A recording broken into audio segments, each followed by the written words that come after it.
Chapter 46. A pleasant Saturday morning spent shopping was instantly forgotten about as the Grangers entered their home, only to find Sirius impatiently waiting on them. "Where the hell have you been?" Seeing how distressed Sirius was, immediately alerted both parents something had to be seriously wrong. Dan didn't mess about with any pleasantries either. "Has there been another attack?" "Yes, between the attack and the aftermath. Hermione, Harry and Henrika are all in the Hogwarts infirmary. None of them are critical and the problem has been dealt with. That's all the information I was given, and I've been going nuts waiting on you two arriving home. We need to head to Hogwarts right away." Emma was too shocked at that news to say anything. She actually felt her head beginning to spin. Dan soon had an arm around his wife, offering his support as their shopping now lay forgotten around them. "We both obviously want to go, but how are we supposed to do that? I thought we couldn't even see Hogwarts." Sirius was already slipping a bracelet onto Emma's wrist before handing one to Dan. "These will neutralize the mole-repelling wards and allow you inside the castle. I also have a portkey here that will take us to the edge of the wards. Bill Weasley passed me these through the flu, along with telling me to get you two to Hogwarts as quickly as possible.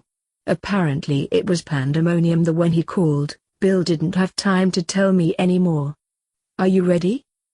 Since they hadn't even taken their coats off, both Grangers quickly agreed. It seemed only a moment later that they were picking themselves up off the grass on a Scottish hillside, and staring at a magnificent castle that could only be Hogwarts. A small silvery dog-shaped wisp left Sirius' wand and shot toward the castle. "That was a message spell," Barchoke wanted to know the moment we arrived. Sirius noticed the place was crawling with horrors, and even saw a squad of fully armored goblins in the courtyard as they entered the castle gates. Whatever the trouble was appears to really be over. If the amount of people now guarding Hogwarts is any indication, whatever happened must have been really big. "Would you like to bet that our lot were right in the bloody middle of whatever happened?" Dan got no takers for that. Both Sirius and Emma thought he was probably right. They entered the main doors to find Barchoke heading toward them. "How are they? Can we see them?" "Emma, they're all going to be fine and will probably be back training by next weekend. We need to have a quick private chat before you go in to see them. You need to know what you'll be walking into." Dan wanted to see Hermione, and he wanted to see her now. "Can't we just see them first, and talk later?" "There are things you really need to know first. You are all just going to have to trust me for now. We can and will go through what happened in much greater detail later, but there are changes you need to be aware of before entering the infirmary." Directing them to the nearest classroom, Barchoke had the worried trio sit before starting the story. "There was an attack this morning. I think the final count was 3 arrests and 9 students petrified. Susan and Hannah were amongst them. Our group had been researching what might be doing the attacking. Last night they came up with a probable answer that has since been proven correct: a basilisk." This saw Sirius drop his head into his hands. Please don't tell me they were involved with a basilisk." "That's not the half of it, Sirius. A Horcrux belonging to Tom Riddle had possessed a student to control the beast.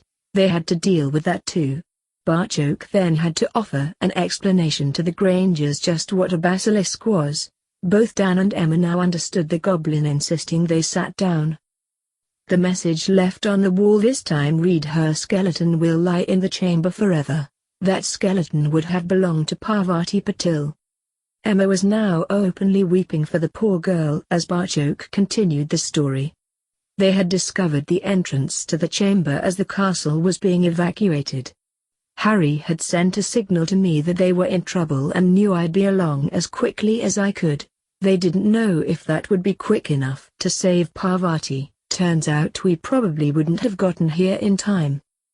Dan was now trying to console his sobbing wife. They obviously knew Padma better but were still more than acquainted with her twin. He was also beginning to appreciate the bind their kids had been in.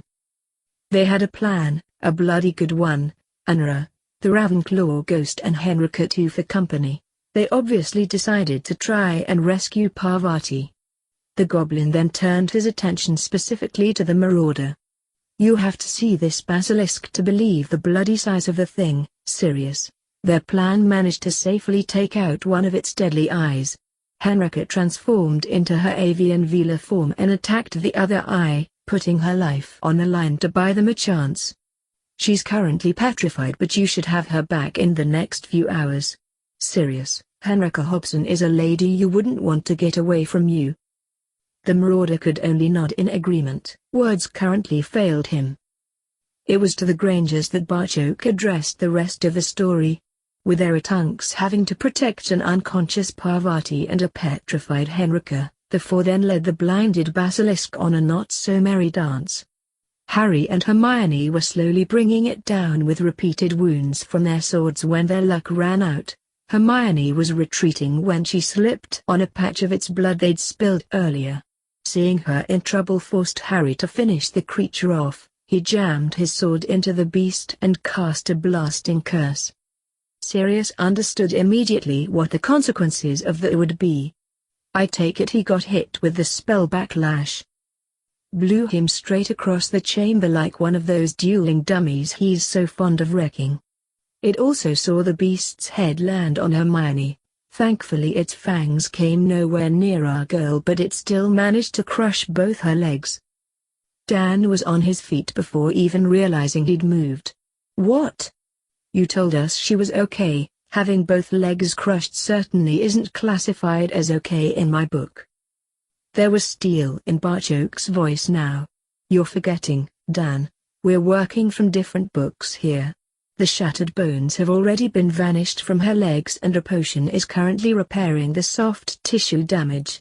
Tonight, she'll drink another potion that will regrow all the bones in her legs. Hermione will be up and walking within 48 hours. This took the wind out of Dan's sails and he sat back down. Barchok never let up though.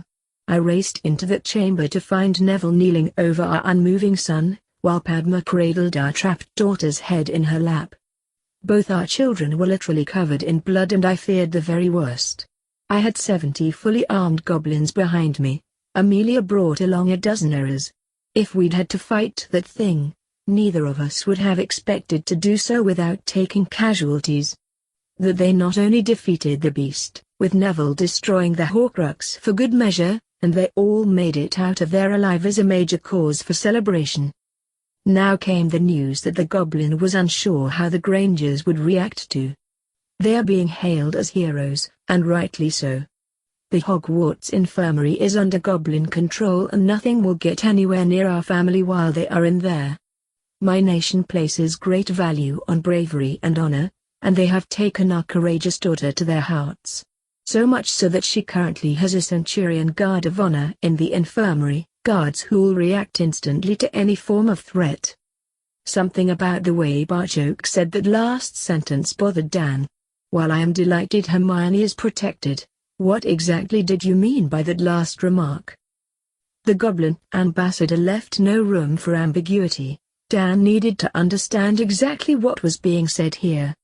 Should anyone begin shouting at Hermione, they will treat that as at least insulting, and at worst threatening. She is the mate of a Centurion, a friend of our nation and a heroine in her own right.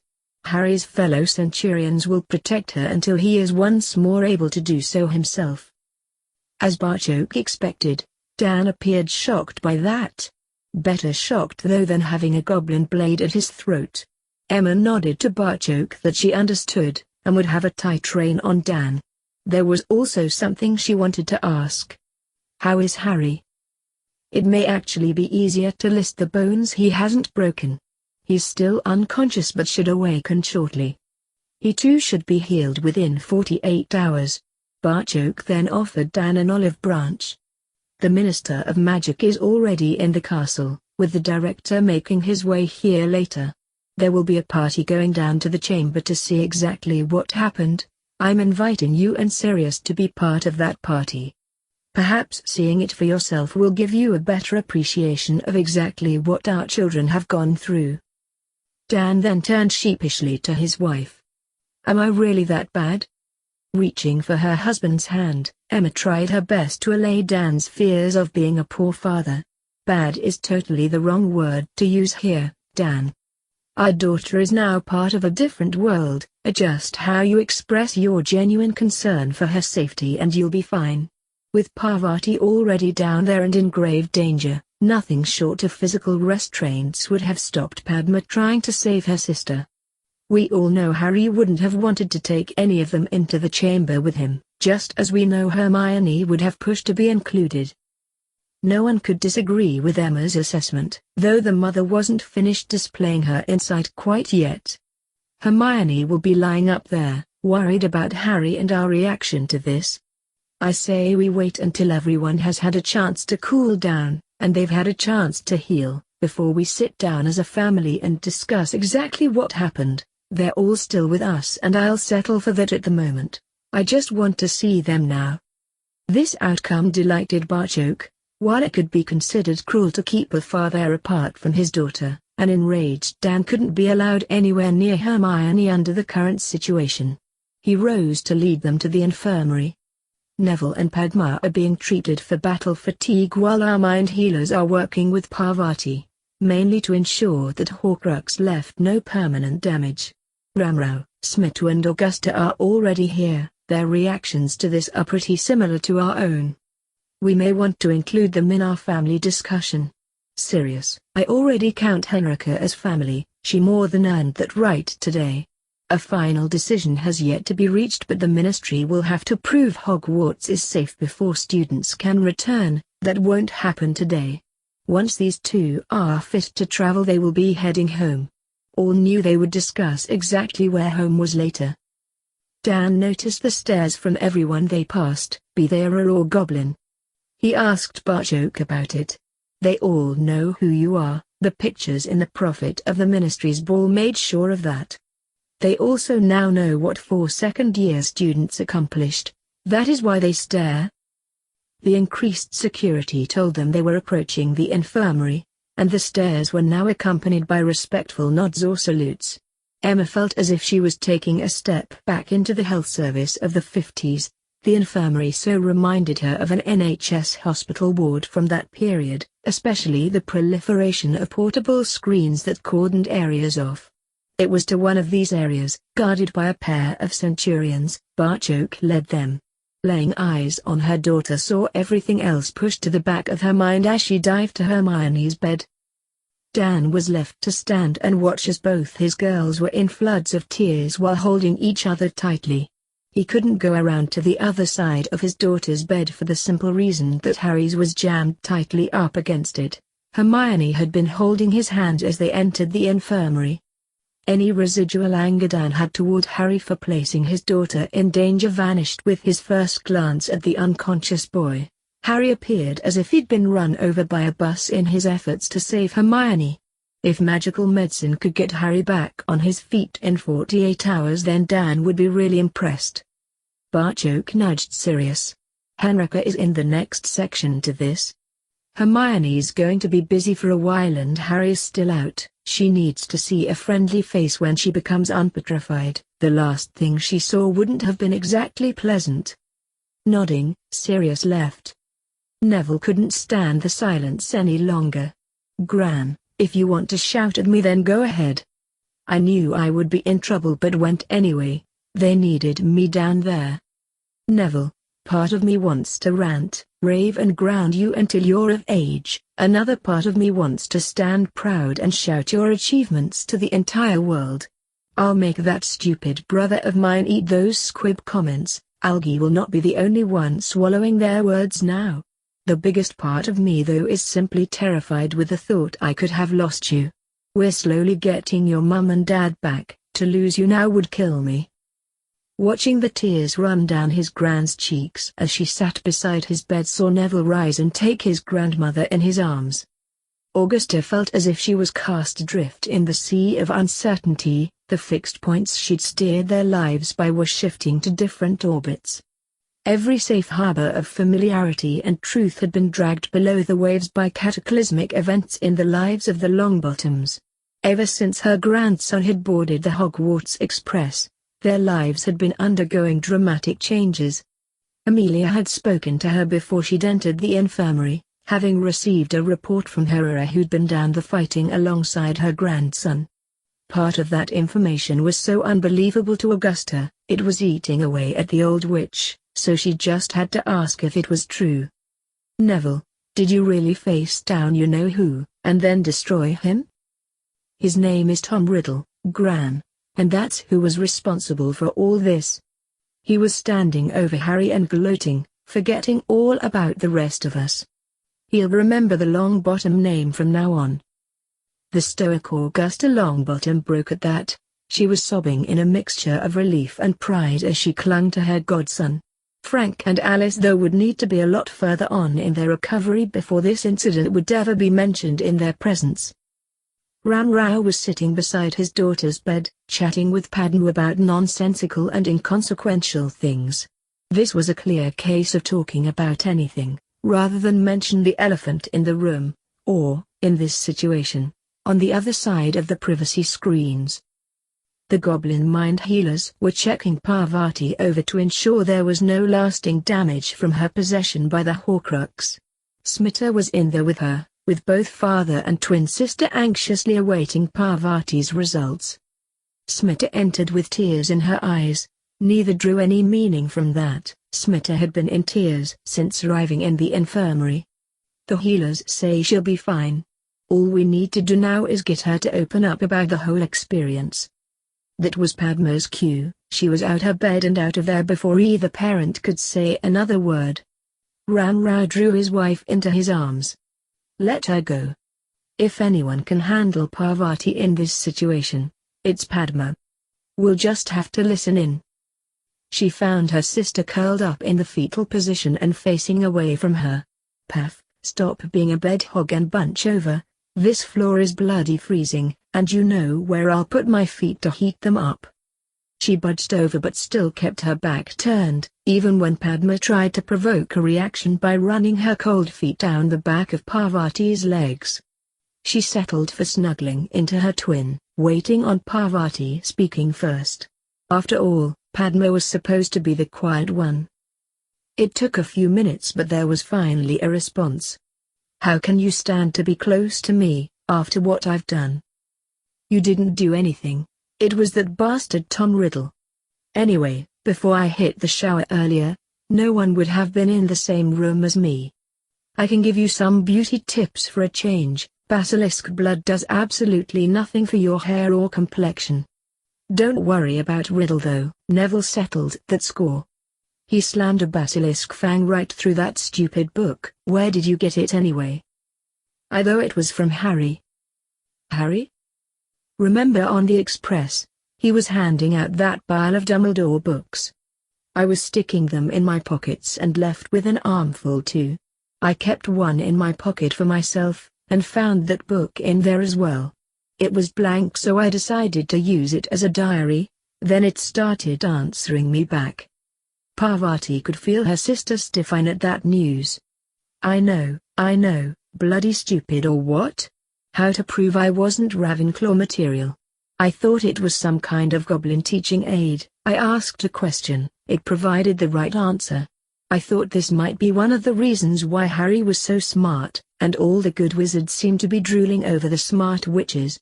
I didn't realize I was soon answering more questions than I asked. It was just like gossiping to a friend who would keep your secrets. It seemed very interested in Harry though. Now I know why. After a few moments of silence, Padma prompted her sister to continue. "What happened next, Path?" "I wanted to be smart like you. The book said it could help and began teaching me meditation. I started losing hours at a time though, hours I had no memory of, and falling behind on my homework too, so I stopped using it. Hermione's party being cancelled had me so angry I needed to meditate again. I was almost sick with nerves but had actually approached a boy and asked him for a date to that party." A comforting squeeze from her twin gave Parvati the courage to continue her tale. "Fortunately, Blaze was very good about it and asked me to the Merlin ball as his date. We both know how that night ended. When you left at Halloween I meditated for most of the day, and later discovered what happened to Luna. I felt ill and had my suspicions, but by that time, though it was as if I was under some sort of incredibly strong compulsion charm, I just couldn't put the book down. I know exactly how that feels, Path. I've come across one of them before. This saw Parvati turn around and stare right into her twin's eyes. You wouldn't lie to me, Padma, not about this, please. Last year, the four of us, with Professor Weasley and Henrika, went searching for one we knew was inside Hogwarts. It was Ravenclaw's diadem. The instant I saw it, I wanted to rush forward and put it on. Neville had to drag me away while Professor Weasley put it in a container and took the thing to Gringotts. They have a way to kill the Horcrux that doesn't involve fighting a bloody basilisk. I can't believe you came down there after me. You're my sister. Of course I was coming after you. Harry simply said you were family. I think we both know you never, ever want to mess with any of his family. How am I going to face them after what happened? Again, Path, I know exactly how you feel. We were waiting on that basilisk making an appearance, and I didn't know if I would ever get another chance, so I just grabbed Neville and kissed his socks off. You didn't? Well, I never actually checked to see if his socks were still on his feet, but I certainly kissed him. A moment's silence followed before the inevitable question was asked. What was it like? At that, Smita pulled Ram Rao away. She was overjoyed to hear her girls chatting about normal things like boys. Anything was better than Dark Lord possessions and basilisks. Here was the first hopeful sign that their family could come through this ordeal and be whole again. Sirius was sitting by a petrified Henrika's bed and trying to forge a safe path for himself through the emotional turmoil he was currently experiencing, a task that was proving to be far easier said than done. The three most important people in the world to Sirius Black had all courted death in this morning's battle, and escaped her final fatal embrace by the skin of their teeth. That was enough to scramble anyone's emotions and toss them in a pan to cook. The Marauder then attempted to look at each of the three cases individually and see if that helped focus his thoughts on the matter. He found the first part was relatively easy. He had loved Harry James Potter from the instant the baby was placed in his arms. Sirius had literally felt something inside him shifted that moment. His outlook on the world had just been radically altered. Up until then, babies were something witches giggled about to each other, and being parentally involved in the manufacturing of one was something to be avoided at all costs. Practicing the fabrication method with a willing partner though was fine. Holding his godson in his arms radically changed those views. With the right witch, this particular result was now something to actually be desired, not feared. That his godson had already found the right witch for himself was no longer in any doubt, and the love Sirius had for Harry had easily expanded to include his beautiful and brilliant mate, Hermione Granger. Watching that young couple grow really was one of the few highlights of his life. Being 2 for 2, Sirius now turned his attention to the Veela lying on the bed. With Henrika petrified in her avian form, here was all the visual proof you could ever want of her Veela heritage. It was only after discovering that his hand had unknowingly slipped into her claw that Sirius smiled at this subconscious confirmation of what he was only now beginning to realize. Irrespective of her form, Sirius Black was head over heels in love with Henrika Hobson. It was hard to put any kind of measurement on how much you would miss someone, but, by a simple comparison, Sirius knew he would have mourned the passing of this witch at least as much as the other two people he could so easily admit to loving. Shit, even the bloody goblin could see what was right in front of Sirius' eyes. At that, Henrika literally began to change right in front of Sirius' eyes. As the potion in her body slowly battled the petrification, it also allowed that same body to revert back to its original form. As arms and legs straightened out from their unnaturally frozen positions, they also transformed until Sirius was once more holding his girlfriend's beautifully manicured hand. When Henrika had entirely regained her own form, she once more began to breathe and Sirius reached out to remove her sunglasses. Careful with those, love, I really want to keep them. They seem to have saved my life. At that, Sirius leaned forward and gently kissed her lips. And you saved everyone else's. Henrika released a small sob of relief at hearing that news. Oh, thank goodness for that. You looked so serious, I was afraid to ask. It was a measure of how serious Sirius was treating the situation that he never even reacted to his favorite pun. I was so serious because I was too afraid to ask. Nearly losing you showed me a far greater fear. I can't lose you again. Henrika, will you marry me? For a moment, Sirius thought the petrification curse had returned. Henrika didn't move a muscle. Then her face broke into the most beautiful smile the marauder had ever seen. Only if you're ready, Sirius. I will wait, you know. I think I've always been ready. I just needed to find the right person to be ready with. And all I had to do was fight a basilisk to make me the right person? Sirius loved how Henrika could be playful, even at a time like this. It was just one of the many things he was finding to love about this witch. I was suddenly given a glimpse of what my life would be without you in it. It was not a pretty picture. I'm sorry, Sirius, I did try to talk them out of going down there. I would have needed to stun Padma to stop her. That would never work with those two boys there. Protective doesn't quite cover it. That godson of yours also has a way of making the impossible seem probable. I think it's because he keeps making the impossible bloody happen. So you went with them, and kept them all safe. I am so proud of you. This was punctuated with another kiss before Sirius continued. Last year, Christmas was rubbish as usual, but Boxing Day was very good to me. I think celebrating the anniversary of when my new life began with an engagement party would really be fitting. I know you have a lot of commitments next summer, but could you fit a wedding in there somewhere? Sirius, I haven't said yes yet. Well, hurry up, woman, and stop leaving me hanging here. What's your hurry? We have the rest of our lives together. As Henrika pulled him down for a kiss, Sirius just took that as Avila's way of saying yes. Harry slowly regained consciousness. His eyes were still closed, but his ears picked up Hermione and her mother chatting. He also felt Hermione's hand in his. He gave it a slight squeeze. Harry? Not so loud, Hermione, my head is thumping. Feeling the awkward way she moved toward him for a kiss saw Harry's eyes spring open, and look directly into a tearful pair of brown ones. I'm fine, Harry, at least I will be. My legs were crushed and I'll need to regrow the bones tonight. He attempted to lift his hand and touch her face, only to find it wouldn't move. Emma had moved around to the other side of Harry and leant down to kiss him on the forehead. You have some bone growing to do yourself, Harry, just take it easy for now. Is everyone else okay? Henrika, Parvati.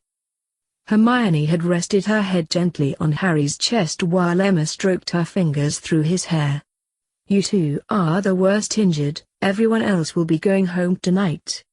We're hoping both of you will make it out of here tomorrow.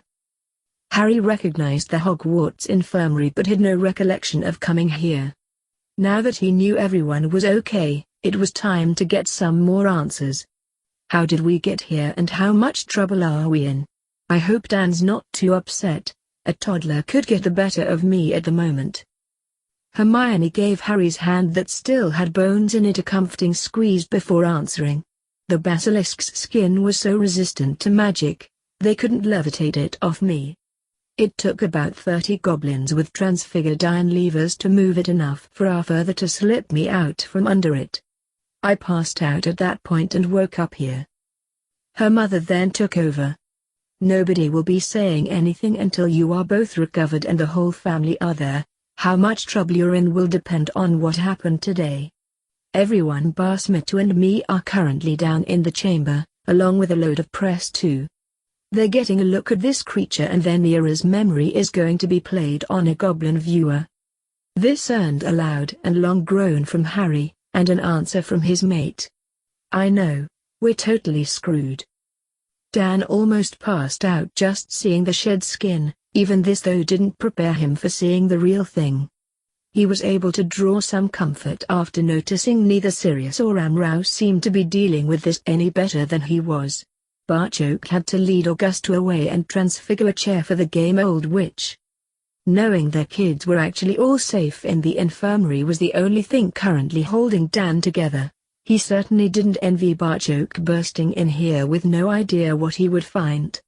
There had been so much blood spilled that the metallic taste was actually tainting the dank air. He now agreed 100% with the wise goblin's assessment. That their kids had survived this was certainly a cause for celebration. Dan fully intended to have a few glasses of single malt later. He noticed Minerva McGonagall transfigure a chair for herself, right next to Augusta's as Amelia set up a table with a viewer on it. She was joined by the Minister of Magic, Ragnarok, Bartok and both Weasleys. It was showtime. Amelia called the assembled crowd forward. Just about every Auror goblin who wasn't required to guard Hogwarts at the moment had also invited themselves along to the chamber.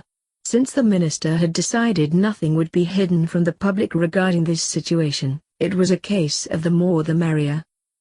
You have now all seen the basilisk for yourselves, and the all too obvious signs of the epic struggle that played out in this chamber. What we are going to do now is watch Tonks' memory of the entire event replayed on a goblin memory viewer. It will only show things from the perspective of the person whose memory is being displayed but has the distinct advantage of being able to be viewed by a large group. Please save any questions until the end, we will try and answer them if we can. The memory started while Harry and Hermione were training, just before the alarm went off. They could all see the Auror trying to do her job and protect the two students. Helena's arrival changed that. Watching as the school was evacuated and then almost stumbling upon the scene of the attack had every eye riveted to the viewer. Amelia was sorry to see Susan and Hannah lying there, drawing comfort from the knowledge Bartok had already sent what supplies they had of the mandrake potion to St. Mungo's. She could also take pride that her Aurors were lying at the front, and had gone down trying to protect the students.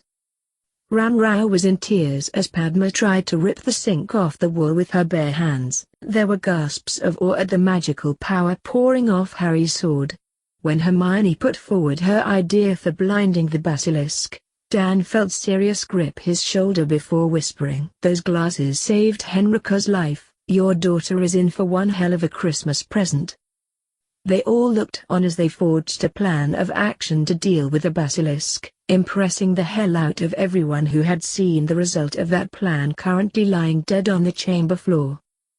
Both Dan and Sirius had to grab Ram-Rao as they watched Padma shake her sister and plead for her not to be dead.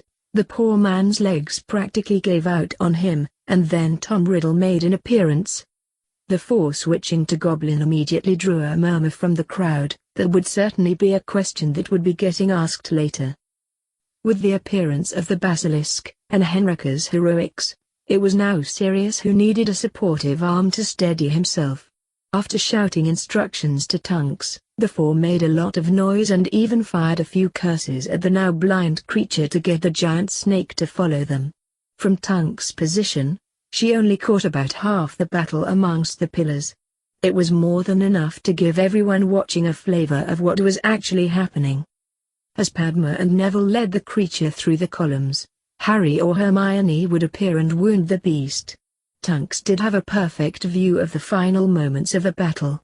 They all saw Hermione slice into the basilisk's side, only for her retreat to be spoiled by the pool of blood her escape path led her into. Padma reacted at once, rushing to help Neville turn the beast away from their friend. The basilisk though wasn't for turning, and then the golden blur that was Harry slammed into it. He was once more a blur as a blast then saw him shooting right across the chamber. Tonks' view shifted between Riddle crowing over Harry and what was happening at the basilisk. Padma was attempting to comfort Hermione while Neville lifted her sword and ran around to the other side of the basilisk's head. He re-emerged with a bloody basilisk fang in his hand and then shouted to Riddle. When Neville claimed this was for their parents and slammed the fang into the diary, Augusta was on her feet, her victory cry matching Tom Riddle's scream for volume and intensity. Neville had just reached Harry when Bartok came racing into the chamber. Hearing his son was unconscious, he issued orders to those goblins who were right behind him before making his way over to Hermione, The memory ended with a bloody Padma staggering as quickly as her tired legs would allow toward the era. The moment of silence that followed was soon broken by tumultuous cheering, applause and weapons being banged off shields. Amelia finally got them quietened down enough where she could be heard. This is the first time anyone has watched a memory of this event, so I hope you will understand if we don't have answers to all your questions. We are in no way being evasive, it simply means we don't have all the answers ourselves, yet. We also have the family of those young people here in the chamber with us. Please keep those questions respectful.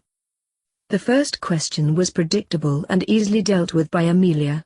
Yes, that was Tom Riddle, who likes to call himself Lord Voldemort. As to the importance of the book, I would defer to Ambassador Barchoke's expertise on the matter. The goblin's authoritative voice spread his knowledge around the chamber. The book was a Horcrux, one of the darkest and foulest pieces of magic known, and something we have been searching for the past decade to destroy. Part of Voldemort's soul was embedded into its very pages, controlling the young witch who had the misfortune to write in it. Voldemort has controlled those a lot more knowledgeable and powerful than Miss Patil, though I am delighted to say our healers have confirmed no trace of the soul fragment remains. Mr. Longbottom very effectively killed that portion of the Dark Lord. Can you tell us where they learned to fight like that, and what language they were speaking during the battle? Again Amelia deferred to Barchoke. My son arrived in Hogwarts as a warrior, and has since attained the rank of Centurion. After witnessing the era's memory, I think everyone here would agree my son earned that rank. This was greeted by cheers and sword banging from the goblins present. The four work hard at their extra defense tuition every Saturday and Sunday. They receive this tuition from Assistant Ambassador Weasley here, and have done so since the beginning of their first year. They now speak Goblin so their opponents can't understand their communications. The advantage of this was ably demonstrated in this morning's battle. As young Neville Longbottom so succinctly put it, his friends have been determined to watch my son's back since the four met last September. As a father, I can't tell you how humble and yet proud that makes me. The Ministry contingent neatly sidestepped questions on awards and basilisk carcass ownership, saying those were discussions that would have to involve more people than those currently present in the chamber. The one question that caused a stir was aimed at Tunks. Could the Era please tell us what this mysterious Plan B was? Tunks had been standing with her fellow Eras watching her memory replayed. Amelia nodded toward Tunks to answer the question. She tried to look anywhere but in Mr. Patil's direction as she answered. I was closely monitoring Miss Patil's condition. Should she pass away, that would mean Tom had regained his body, and also be my signal to attack him with everything I had. Voldemort had no one, so this might be our only chance to kill him before he got his hands on one. This led to a follow-up question. Would you really have killed him? Tunks was unrepentant and hardened her stance. For Voldemort to have regained his body, he would have had to murder Parvati Patil. Let's not forget the four students who were also fighting for their lives. Voldemort with a new body would have swung the balance of the battle against them. To answer your question, I would have blown his head clean off his shoulders, and gladly lived with the consequences. It was actually Ragnarok who broke the awkward silence that followed the Era's declaration of intent. Tunks, should you ever require alternative employment, Gringotts would be honored to offer someone with your skills, courage and conviction a position. Her time spent in Barchoke's company allowed Amelia to read the mischievous twinkle in the director's eyes. It also allowed her to feel secure that her answer would be accepted in the spirit it was offered. Ambassador Barchoke, could you kindly ask your director to refrain from poaching one of my finest young Eras? Miss Tunks will not require alternative employment as long as I am director of the DMLE.